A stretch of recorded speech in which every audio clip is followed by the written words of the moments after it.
এই যিটো বিনামূলীয়া নামভৰ্তি, সেই বিনামূলীয়া নামভৰ্তিৰ ধনৰাশি যিটো ৰিইম্বাৰ্চমেণ্ট, সেই মহাবিদ্যালয়সমূহলৈ সেই ধনৰাশি মুকলি কৰাৰ এই অনুষ্ঠানত ভাৰতত আমি এটা ডিজিটেল ইণ্ডিয়া মিছন সম্পন্ন হৈ গ'ল আৰু তাৰ পাছত এতিয়া আমি এটা ডাঙৰ মানৱ জাতিয়ে ডাঙৰ জাপ মাৰিছে আৰ্টিফিচিয়েল ইণ্টেলিজেন্স বা কৃত্ৰিম বুদ্ধিমত্তাৰ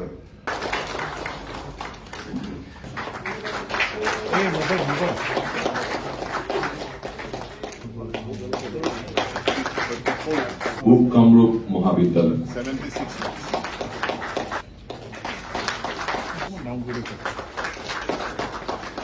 আমাৰ মাজত উপস্থিত অসমৰ বিভিন্ন বিশ্ববিদ্যালয়ৰ উপাচাৰ্যসকল, সৰ্বশ্ৰী অৰূপজ্যোতি চৌধুৰী ডাঙৰীয়া, অমলেন্দু চক্ৰৱৰ্তী ডাঙৰীয়া, 2023-24 আজি পৰ্যন্ত 2,94,633 গৰাকী ছাত্ৰ ছাত্ৰীয়ে বিনামূলীয়া নামভৰ্তি লাভ কৰিবলৈ সক্ষম হৈছে।